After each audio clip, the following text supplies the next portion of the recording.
Thank you for that.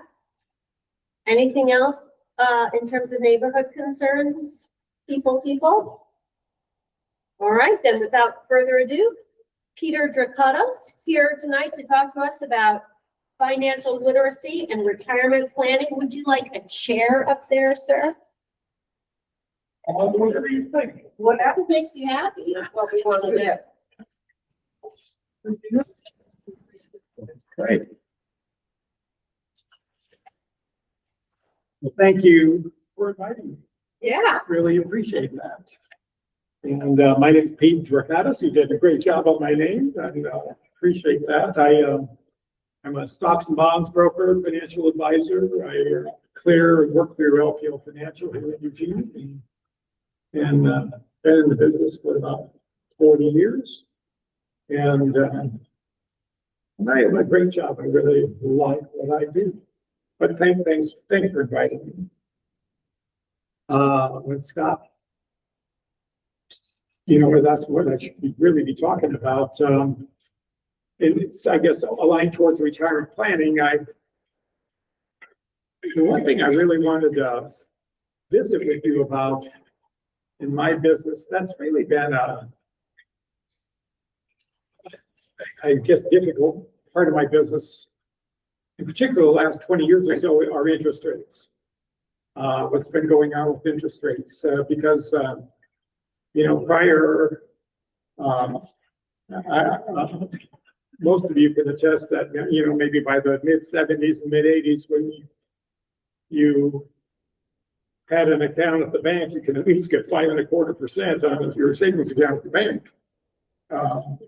If you're old enough, that's kind of started there on up.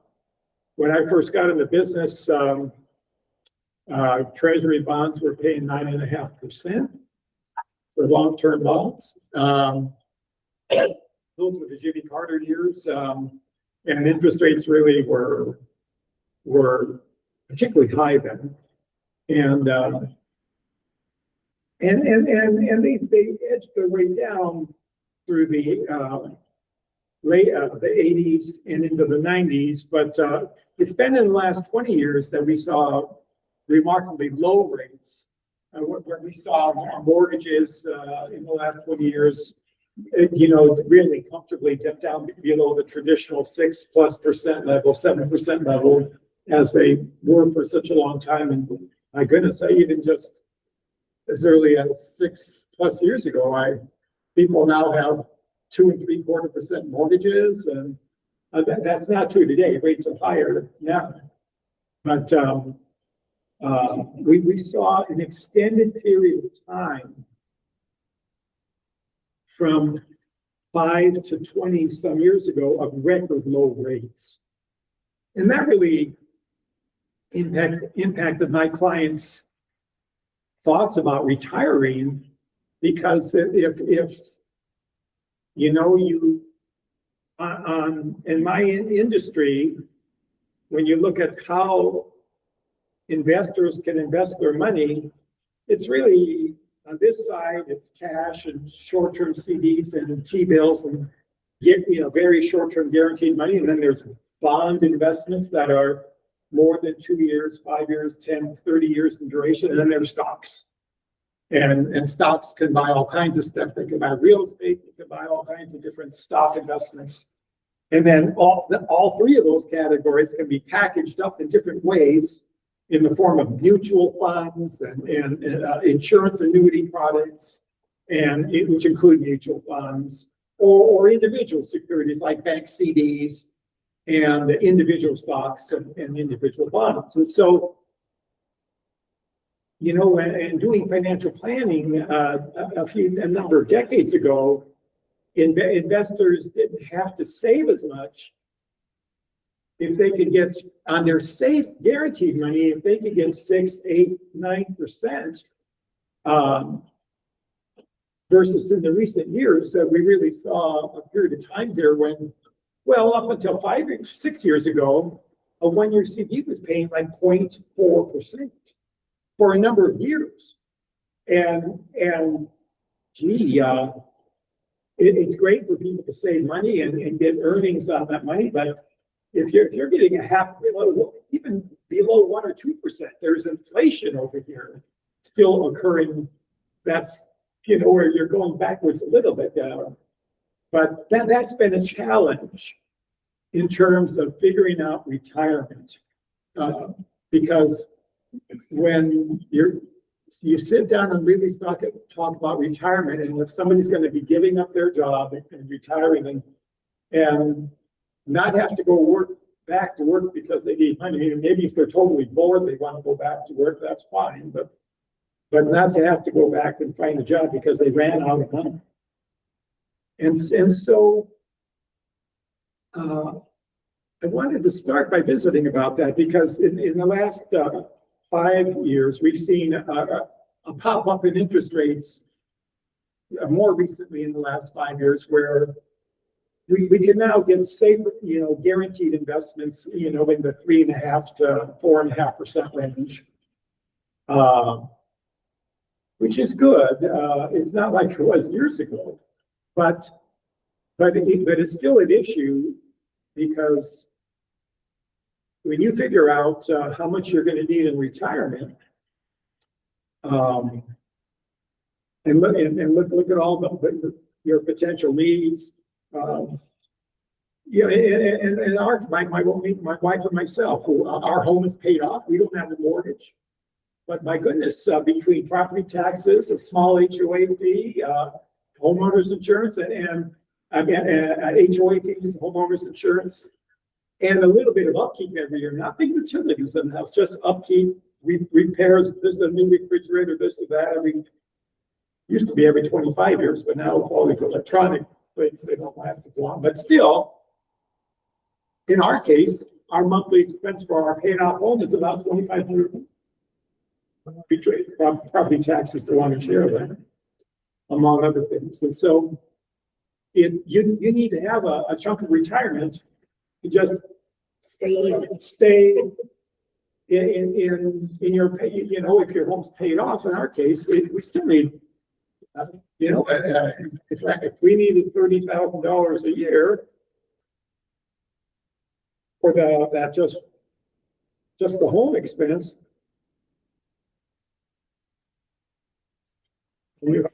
This calculator.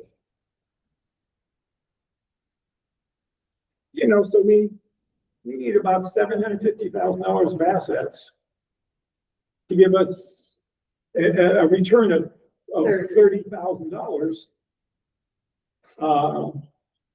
to just pay for our paid out home. And that's at a 4% withdrawal rate. And so the interest rate thing is huge. It's nice that the rates have changed in the last, 5-6 years ago. That rate was half that.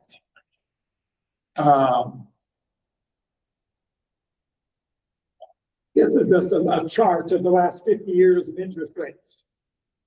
It's like back here is when I first got in the business, paying 9+%. When I first got into business, I was really a lot younger, and it was kind of hard to talk people into buying the 9.5% bond when rates were really strong. We did that, but those bonds have matured 10 and 20 years ago. And when my clients who retired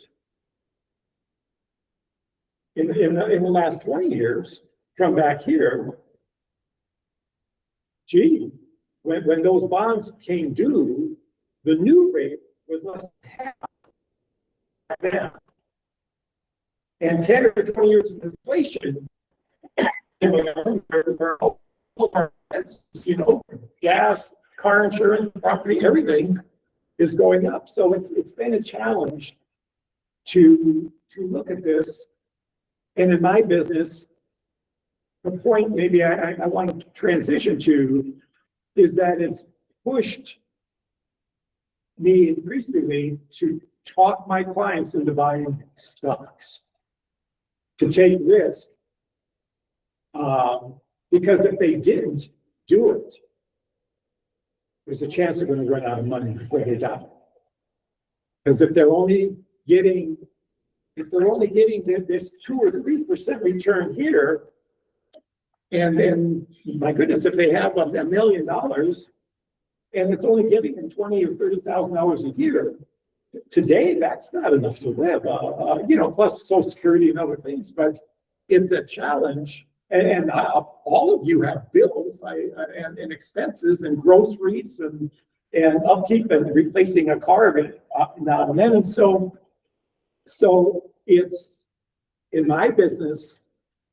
I've done a good job, I guess, of transitioning my clients where they have less of fixed income and safer money and more in risk and stocks.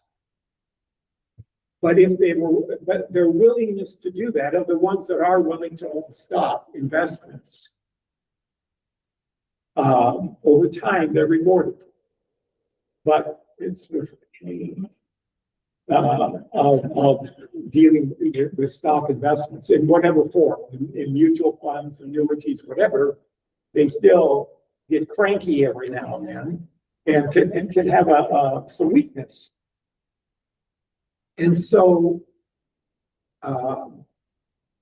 that's been an ongoing issue for all of our savings accounts and things that we're seeing and trying. So now when I'm doing financial planning with clients, I have to kind of predetermine how if they're going to be willing to own a mix of investments when they retire, including stocks, because typically in my industry, it's as you get closer to retirement, you have less risky investments. When you get 60, 70, you're not supposed to have as much in risky investments, stocks. And that's been a problem with my industry, because you either have to have a whole lot more money in savings, earning less, and hopefully not run out of it, or you have to take more risk. And so, and as I'm visiting, I do have a canned talk here, and so I have an outline. But if you have questions, please stop me as I'm talking about some of these things. And so what's been happening in my practice, from my experience in working with people on their retirement, is that I try to predetermine what their needs are down the road. I sit down and I pretend my clients are retired today, and it really helps work. I mean, I don't see anyone here that's 20 years old or 25 years old. And so what's nice is when you get people who are 35, 45, 55, 60 years old, hopefully they know what they like in life and how they would like to live. And so when I get together and talk to them about that, it's really enjoyable to do that. I put a dollar price on how it varies and how much it's going to cost them to live. You had a question. Yes. On stocks, full disclosure, I'm doing like 1 month T-bills rolling, and was previously doing like the I-bonds. Yes. Inflation protected bonds. So I'm somewhat risk averse, but I've always been leery. I do invest in stocks too, but like market cap weighted S&P, Yeah. it's just so dominant by Mag 7. Yes. That it seems increasingly risky. So how do you try and do like equal weighted, or do you just try and get those outsized gains that have happened by those magnificent 7 for the last 10 years? Can somebody just decode your language? Well, yeah. So he's mentioned this S&P 500. When you turn on the news in the evening and they give you an idea of what the market did today, there's usually just a couple indexes they talk about. The Dow. Now the Dow is a little bit different because the Dow Jones Industrial Average is only made up of 30 companies, and while the S&P 500 is made up of 500 companies. But it's capitalization weighted, and so a lot of people think when they put, one of Vanguard's most popular mutual funds that is an investment option in their 401k or retirement plan at work is that Vanguard's S&P 500 fund. And they think when they're buying, if they put in $1,000 in that fund, they're getting $2 in each of those 500 stocks. But that's not how it works. It's capitalization weighted, meaning that the companies in the S&P 500 that are the biggest ones, the Microsofts, my goodness, Boeing, General Electrics, Amazon, Apple. the top 50 companies in the S&P 500 represent 80% of its value. And the bottom 450 represent 20% of its value. So it's kind of the S&P 50. Yeah. The market calculated 500. So if those other companies would get bigger, they would eventually take over. But they would, I'm always worried about with the market cap weighting that, if all it takes is Apple, Amazon, which could be happening right now on their bet on data centers, they're making massive CapEx spends that they don't know if there's going to be returns on. And so you could have the largest 7 companies in the world all putting all in on data centers, and it doesn't pan out. And then the S&P 500 suffers, even though 490 of them don't invest in data centers. Yes. Historically speaking, an equalization S&P 500 fund, historically, because they do exist, they started creating equalization S&P 500 funds, 25 years ago. And so the performance of an equalization S&P 500 is maybe 0.5%, 1% higher historically than the normal. But this is a 50-year chart of the S&P 500. Okay, and so that doesn't look like a bad experience there. As in the last 50 years, you got a variance here. But, and this is an accurate picture of it, but let me tell you that on this drop from here to here, it doesn't look like it dropped a lot, irrelevant, but this drop from here to here was a 53% drop. And then just a matter of 7 years later, it did a 58% drop. Okay? Treasury bills did. And many of those investors in that S&P 500 fund thought, well, by having diversification, that's going to protect me. And that makes, I'm spread out in 500 companies. Well, when it first hit this was 2000. Back around here, this is the dot-coms of the 90s. That was exuberant spending and all this other baloney. And my industry really never got punished for what happened here. But from this top here to when it hit that same top here and never fell below it, took 16 years. Okay? In retrospect, if you were contributing to your work-related plan and stuff, you were buying shares much cheaper here. It just looked like you were putting good money after that money at the time, because when the market fell, and especially when it got down here, the news was telling you it's only going to get worse. And people were, and all these wonderful mutual funds we have, and now you could on your work-related plan, you could be making your own investment decisions on your 401k plan, and gosh, especially when it was down here, and then you were driving home from work, and the news said it was going to get a lot worse. Then you could go home, fire up your computer, and go and switch your funds around, and move it into the one that did good the last year, which is the wrong time to do it. And so it was, it's just things that work against good investing, except if you can just, especially in those plans, investment plans at work, where you putting money, savings away tax deferred, it helps because every month, it didn't look as bad because every month you were putting another $500. And so that helped it not look as bad when it was falling. But it's great. Once we got through this, then these cheaper shares you got really started showing their life. But the S&P 500 is a wonderful index.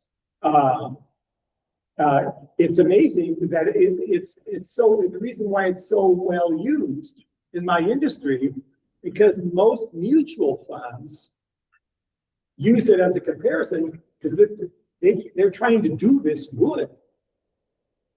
And a lot of mutual funds underperform the S&P 500. I mean, probably most mutual funds underperform the S&P 500, which, is interesting. The S&P 500 historically has averaged, I think, about a 10.5% rate of return historically. And so it's been challenging. I'm just trying to describe to you my business because I worry about my clients losing money, and not if, but when the market starts falling and getting cranky, as I say it, and stuff. I don't want them selling their stocks, not if, when they're down. And so we have to talk about this because the market is going to fall, and we don't know what's going to, the war here going on in Iran, and that was a good excuse for it to fall measurably. And this week it hit a record high. Yes. Be useful to have an overlay of showing the inflation during that time, so you can see how much you're actually making compared to inflation. Let me tell you. Because on that same chart, thank you, great question. In the preceding 50 years, the S&P 500, including dividends reinvested, most of the return in the S&P 500, by the way, is dividends, not price performance. It's dividends, and those stocks pay dividends. But the S&P 500 in the last 50 years has averaged a return of 11.85%. And answering your question, the inflation-adjusted return of the S&P 500 is 7.95.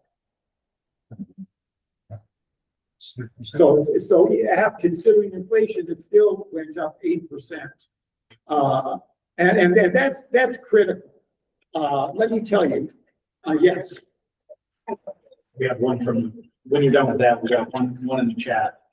Oh, good. What would you advise if you were self-employed, and what would you suggest on investing if you don't have a 401k, 403b or Good question.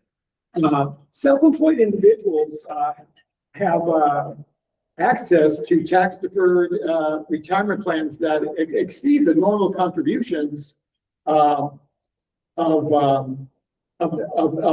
normal 401k. So there are self-employed individuals do have access to simple IRAs and then other money purchase and retirement plans that can allow them to contribute even more than traditional 401ks and 403bs. And so there are good retirement plans available to the self-employed. But getting back to the inflation thing, again, in my business, in my industry, excuse me, we know that when people retire and they're on Social Security, that their Social Security is indexed for inflation, which is it's great that it's indexed for inflation. But if somebody retires at 60 and they need $50,000 a year from their investments, just at 2% inflation, $50,000. In 5 years, you're going to need $55,000. In 10 years, you're going to need $61,000. 15 years, $67,000. 20 years, $75,000. You're going to need 50% more income if you just want to keep up with 2% inflation. And, you know, that's by the time if you're 65, by the time you're 80, inflation's our enemy. And so it's, trying to offset that and deal with inflation is a huge issue. Again, I just look at, you know, I'm so fortunate in my business, but I look at some of my clients who don't have enough savings. What happens, you know, sometimes by the time they're 80, 85, and especially if they really aren't able to accumulate enough savings, they're cutting their medications in half. And, you know, and doing, you know, because they're living within their means. Their investments are creating some increasing income, but they're living within their means. And so they stop traveling, they stop doing other things, and it's just because of the effects of inflation. And so I'm a little afraid because I'm sounding pretty pessimistic here. But because the safe money isn't earning much, and then stocks, of course, have some risk. And I'm telling you, it is not an age thing. I have retirement plans for businesses. I have 20-year-old clients who are working for a company, and that 20-year-old guy doesn't want to get a statement from my company where his account's worth less this month than last month. Well, I have investments for him, but they're not going to earn very much. But we can give them that. It's not, and then I have clients really that were 100-year-old widows who can't imagine buying anything but stocks over time. And some of those clients actually taught me more about stocks than my books and education. And so it's and so yes. So would it be like a 60-40 mix, or is it a sliding scale as the older you get and the closer you get to retirement? Try and transition more to bonds, try and get the outsized gains of stocks prior, or you just keep it as like a 50-50, 60-40 mix? Well, if in the years when, you know, if you have a retirement plans at work, especially if your employer is matching contributions, you know, if they're matching contributions, I don't want them giving me a penny until they've maxed that out. Because my wife ain't gonna let me do that. And give my customers mad. I'd love to, but that ain't gonna happen. You know, so matching contributions, we want to max that up. But really, if somebody's in the accumulation phase, then if they're willing to buy stocks, just do it. Ups and downs of the market, don't second guess the market. All the research generally and historically speaking is just do it. Don't second guess the markets if you can take the risk. And if, in my case, when I'm asking questions, I'm trying to predetermine how someone's going to behave when the market's at their worst. And if they're going to want to sell, then we don't sell them stocks. We have other investments to sell, or we buffer it a little bit. And I quantify it. So, well, gee, if you know, so if you have $20,000 and we have half of it over here in guaranteed things, paying 4%, and the other half in stocks. So there you have 10,000 in guaranteed and 10,000 in equities and stocks. Well, then I'll ask the question: how are you going to feel when the stock part of the picture drops? That $10,000 piece drops from 10,000 to 5,000. Now in your big picture, you have 15,000 now.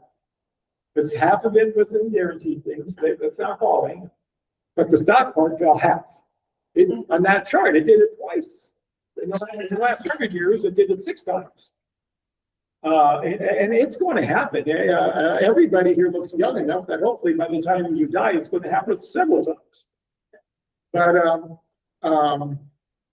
But still, So if your 20,000 drops to 15,000, can you handle that? That's a 50-50 mix. If they can just keep it in stocks and just keep buying in their 401k round or work and just buy up in the ups and downs, that's ideal. Now, when they get close to retirement, of course, my industry says you should own stocks when you retire. Isn't that the sound like when you get older, you don't want to have stocks, you want to peel it back and put it in safer things? Isn't that generally what's the I thought? told my financial advisor that if I lost money, I'd be crying. Yes. Yeah. No, I know what crying is like. I know, Yeah. No, even when they say yes, they're willing to own stocks, when it happens, it's personal to me to see, it's hard to see people lose money. And it's going to happen. I'm telling you, it's going to happen. And so typically when a client is getting closer to retirement, like within 5, 6, 7 years, we start looking at things. We evaluate, are they going to get to where they need to be to have enough savings with some earnings off of it to give them that plus their Social Security, if they have a pension from a job, if they have a government-related job, but they also have a pension, PERS and other things. Pensions are really, other than in the government sector, are gone. Companies, 30, 40, 50 years, 100 years ago, were doing pensions. Pensions really, other than in the government sector, don't really exist anymore. So what I'll do is we'll start looking, because most of my clients and most people who've invested in stocks and got used to it, those ups and downs, most of them are still willing to have stocks in their retirement. How much is what we have to figure out. And so there's different thoughts in the investment industry how you do this. In my case, typically what I'll do, so let's say I have a client that has $1 million saved. And we want to be able to pay out starting $50,000 a year. That's a 5% payout. Okay. Which would be a little bit on the high, but a 5%. So hopefully their investments are going to average more than 5%. But what I'll do is I'll want 6 to 7 plus years of that $50,000 a year in guaranteed things. They see in person. Yeah. That's $350,000. And the other 650,000 could be in stocks. So there's going to be a blend there. Now, the way it's going to work is during that 6, 7, 8 years, they're going to be spending down the 350,000. They're going to be spending it down and using it up. And hopefully the 650,000 in stocks is going to be growing and replacing the 350 over time. And the way it's worked for me is that by having 7 or 8 years of time, of sheer time, that's enough time to endure when the market gets miserable and cranky, so that we don't wait until the end of the 7th or 8th year and all the safety money's gone. We look at their stock investments in the 4th, 3rd, 4th, 5th years, and we sell chunks of it to replace the safe part. They never run out of the safe money. But we have time then to endure that, the negative points of the stock market, to shift parts of that growth over when it's high. Buy low, sell high. And time allows us to do that. On the flip side of it, there's a lot of mutual fund strategies that say, just don't second guess this. Most all mutual funds, you could just put them on a systematic withdrawal plan with it, where every month they're going to sell $4,000 a month, $50,000, $48,000 a year. They're just going to sell $44,000 a month of the fund in the good or bad times. and deposit that in your bank account.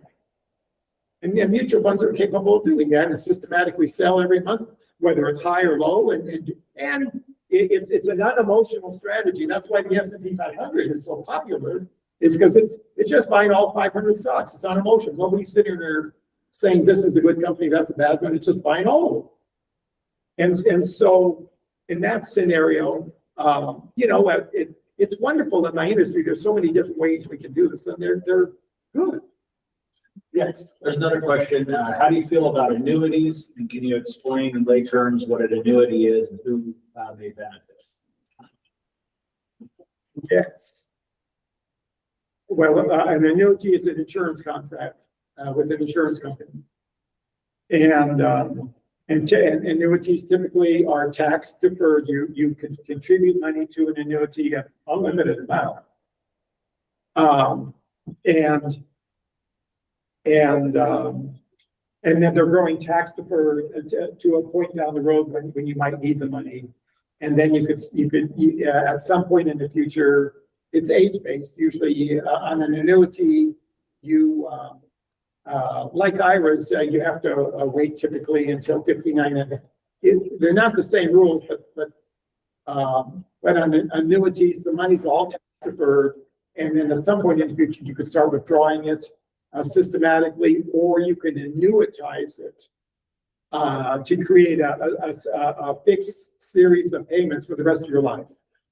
And that can be popular because as long as the insurance company doesn't fail, you can have this promised payment, series of payments for the rest of your life. PERS is kind of that way. The way PERS works is once you get on PERS, you're going to get a fixed payment, and you choose the option you want, joint, spider, single life, whatever, and you're going to get a pension benefit.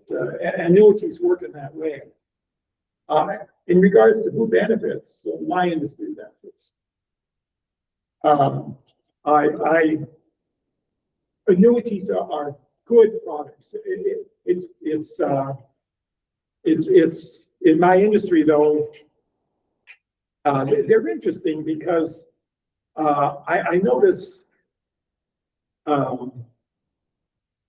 with annuities, clients, when an annuity when it's growing and accumulating, they'll be more patient with the downfall on the value of their annuity that's buying a stock mutual fund than they will be with the same mutual fund outside the wrapper of an annuity.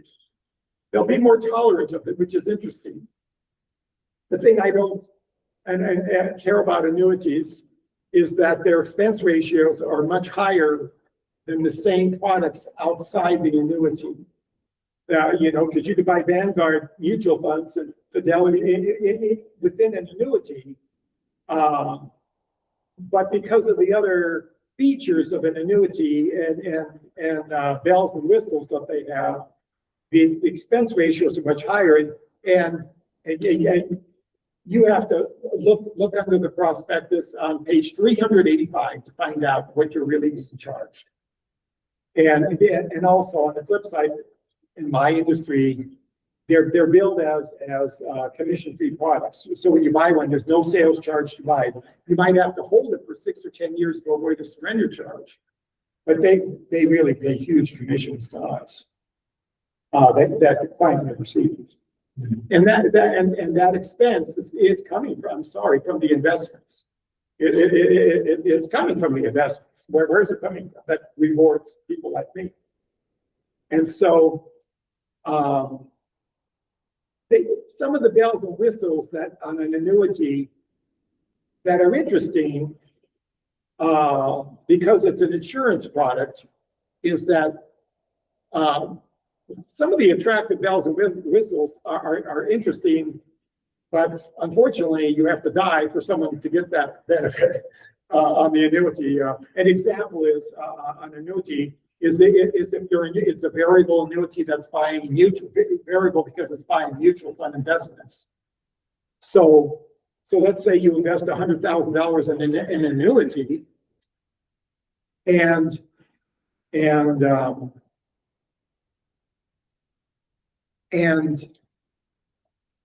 then 6 months later, the market crashes and you had it in Vanguard's S&P 500 fund, and you had it in there during that 2-year span when it fell 58%. Okay, that is reality. And then you get your annual statement showing it's down 58%. And that makes you croak. Okay, it makes you die.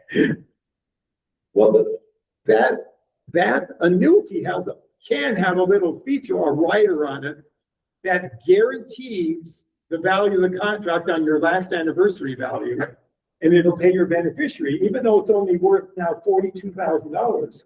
It's going to pay your beneficiary $100,000.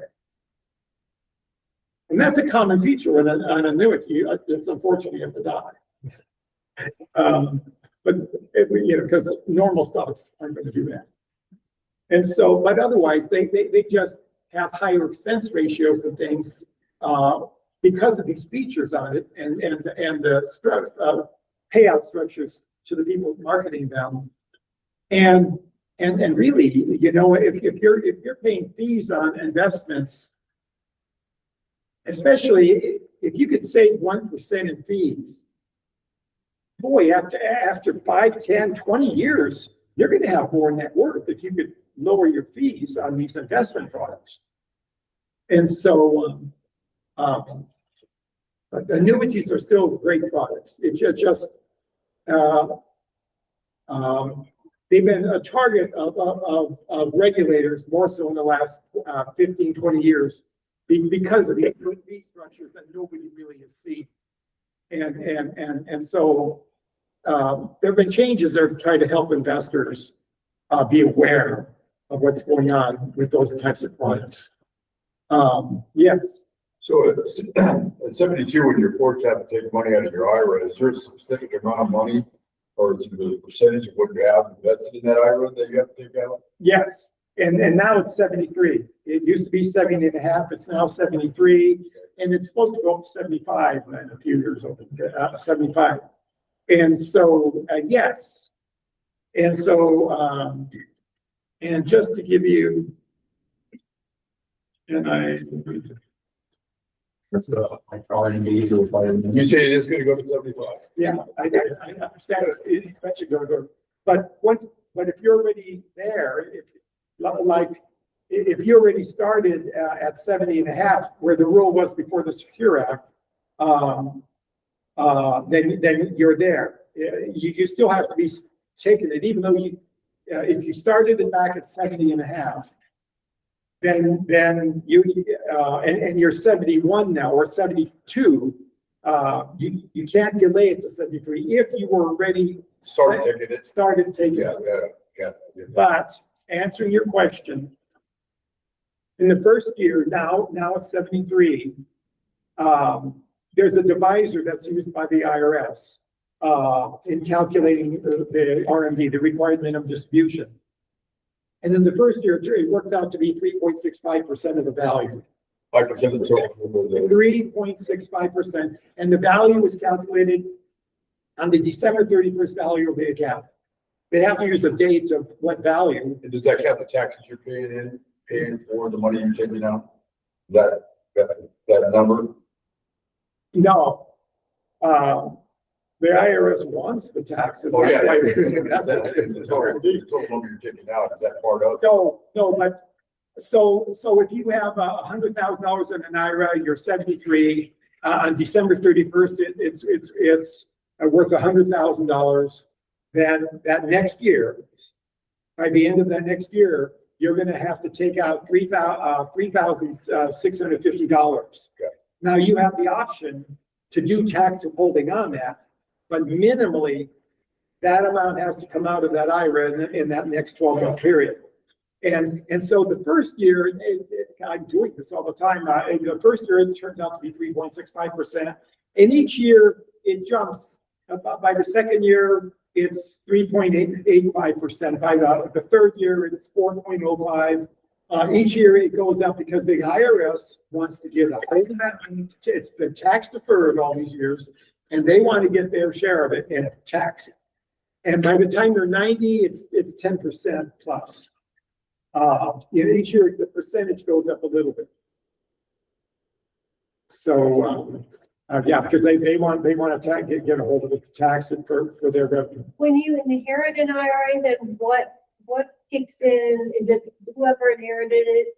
Then it's at 73, you have to start taking an RFP? No. Or it's- Boy, and that rule between the Secure Act, that rule now for inherited IRAs has changed since the Secure Act. It's changed 3 times on the rule. But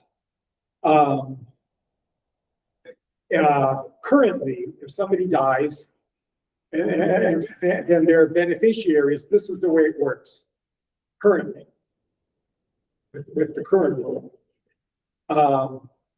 A calculation is done by the IRS. The calculation is based on the date of birth of the original owner, the date of death, and then the date of birth of the beneficiary. And there's a calculation done where there is a required minute. So if I died, and my wife died, we both died in a airplane accident, then our daughter gets our IRA, but she's only 34 years old. And so there's a required minimum distribution that has to come out of that IRA to occur, minimal. And like the other, but it's a different calculation based on my date of birth, my date of death, and our daughter's date of birth, age. But the IRA has to be fully distributed in 10 years now. It can't go through her lifetime. Used to be able to be payable through her lifetime.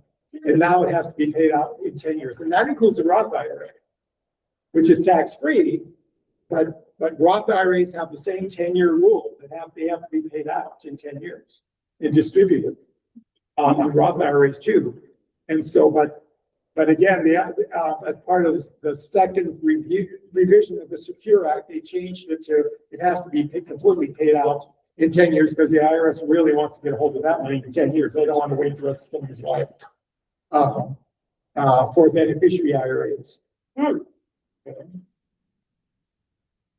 the calculations, usually wherever the money's invested at, we do the calculations for our clients. So if you had a Vanguard IRA, they should be doing the calculation and so forth to let you know minimally how much you have to take out, because it's really important. If you look at somebody that was had a required minimum distribution of $50,000, and if they neglected to do that required minimum distribution in the year, the penalty is $25,000, 50%, plus the income tax on $50,000, state and federal. They're going to lose 85% if they neglected to do their RFP. And the IRS ain't going to send them a thank you letter and a bouquet of flowers for forgiving. You know, it's a nasty penalty.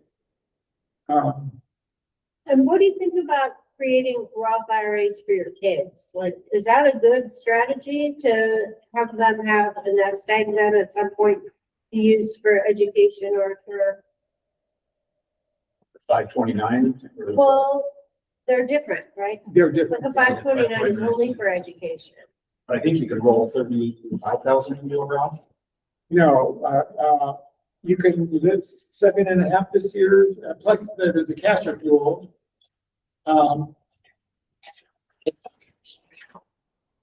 It's the Roth IRA contributions are, I think this year, 7,000. And if you're 50 or over, there's another, I think, $1,000 catch-up.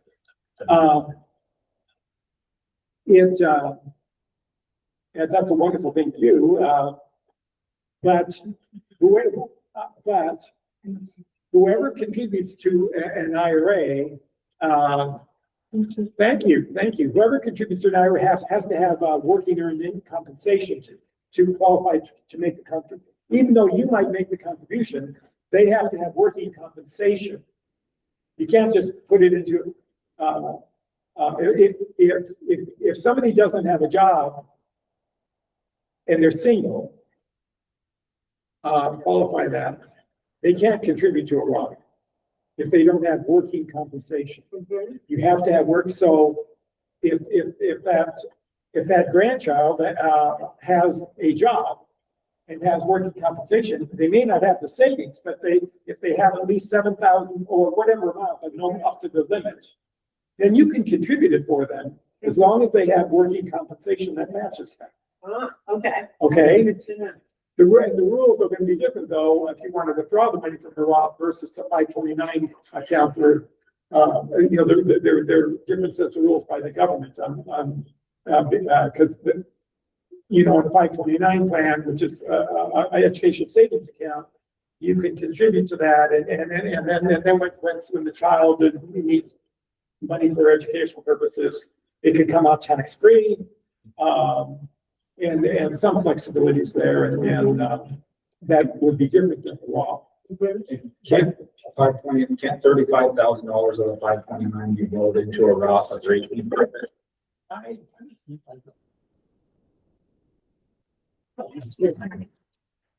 don't remember. That's, you can get back in. That's- You just make your kids go to grad school, you'll eat it all. Yeah. That's what. I'm not even gonna tell them they have. I brought these for you. These are just 2026 tax charts that tell the limits. And so,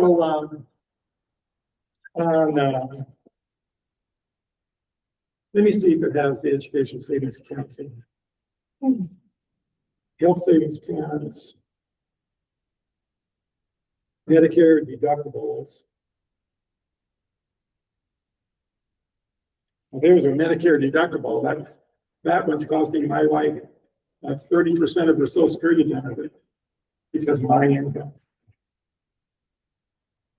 No, it's okay. I can. Okay, all right. So what if you don't have a whole lot of savings, you don't make a lot of money, and you're super risk averse, but you have some money?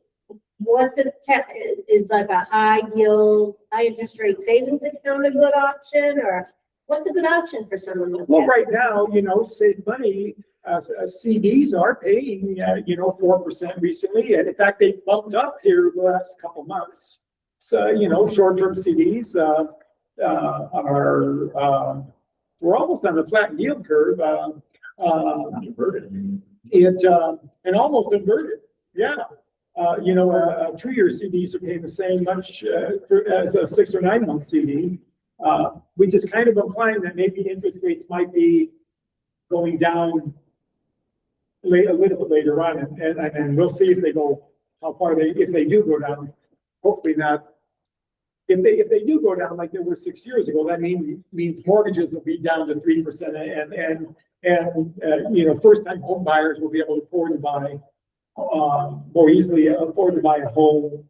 If we get mortgage rates down to 3%, that's a benefit of that. But on my industry, my clients on their safe money are going to be maybe 0.5%, which is painful.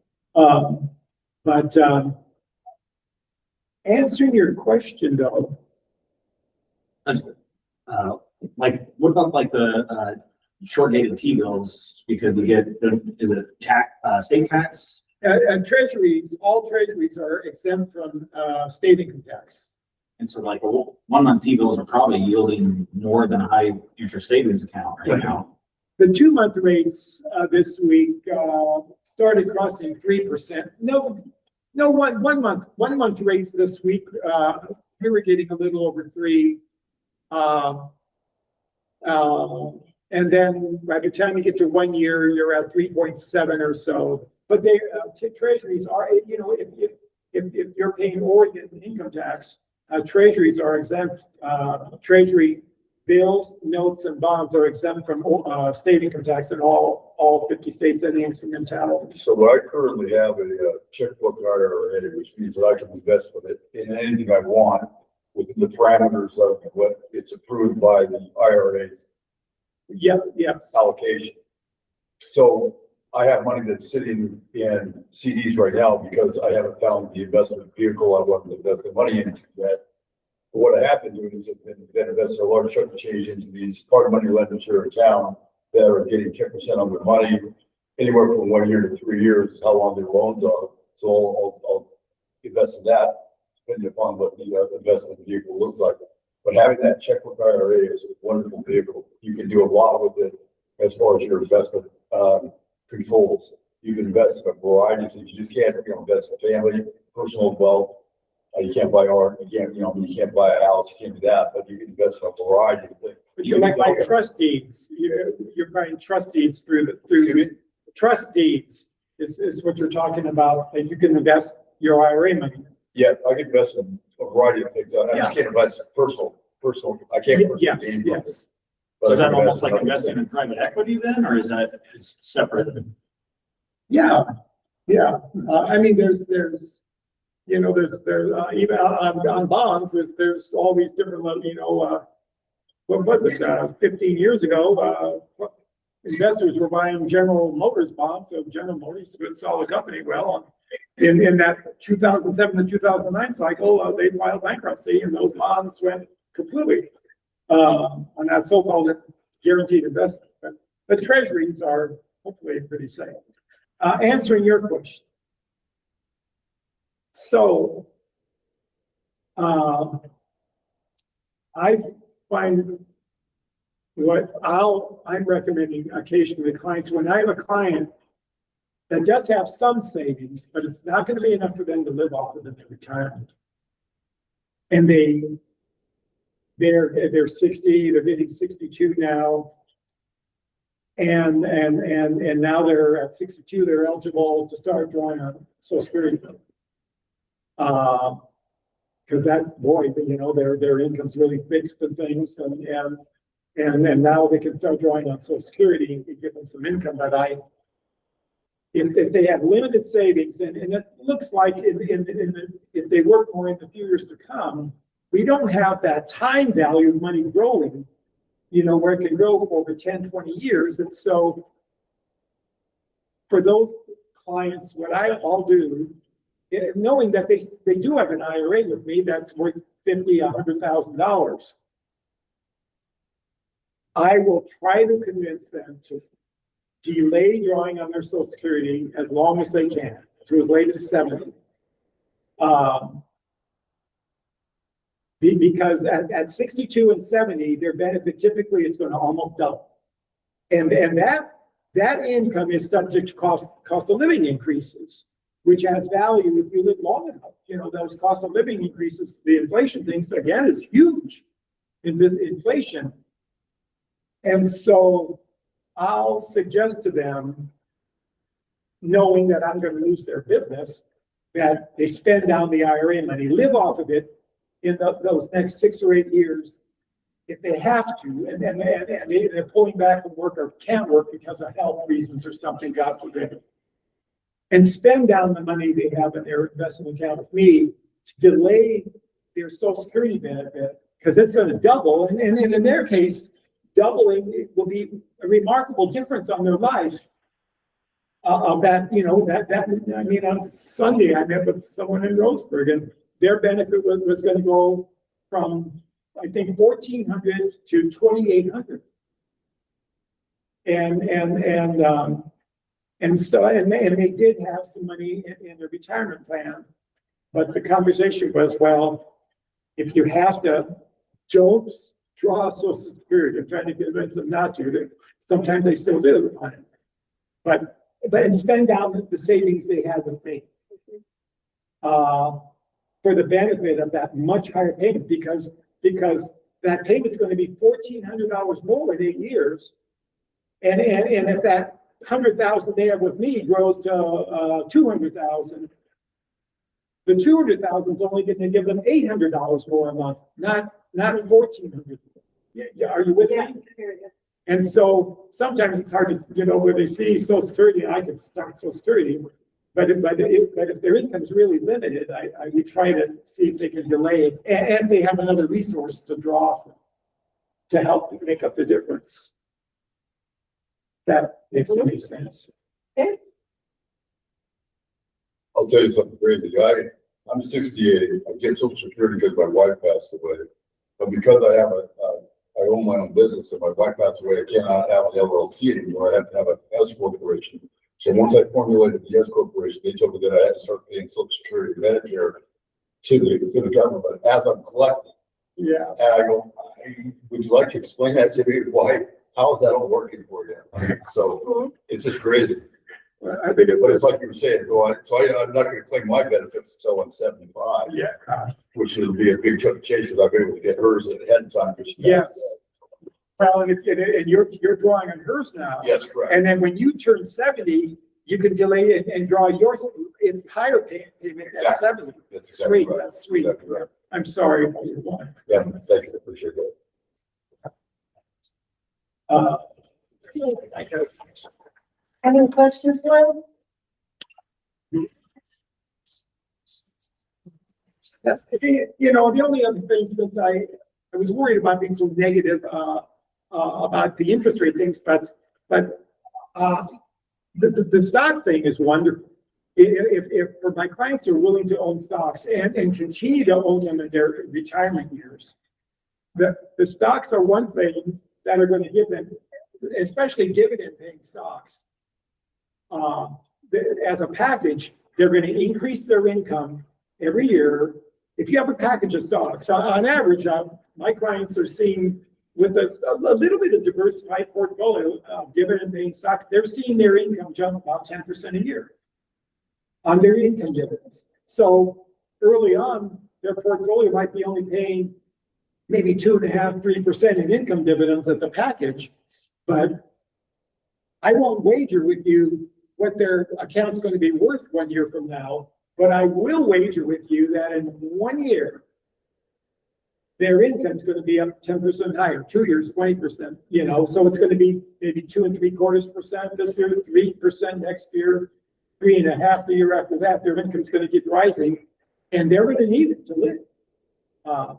And even though the stocks are going to get clobbered every now and then, in a proactive downturn market like the 07 to 09 cycle, the 2000 to 2002 cycle, companies raised their dividends more than normal because the market was rotten. And Johnson & Johnson and Procter & Gamble were still making money that whole time. Their stocks were down in price, but people were still buying Tide detergent and Crest toothpaste, and they were breaking their hips and knees and everything else. And those companies kept raising their dividends, and in a protracted down market, they raised their dividends more than normal to try to soothe investors because their stocks are down. And so that's a benefit of the stocks in the long term, increasing income, and the growth side of it. That really helps clients wonderfully in their retirement, especially in this interest rate environment where they can save money. You got to keep safe money, but if you can tolerate having a mix or something in retirement, it's really beneficial if you can tolerate the risk.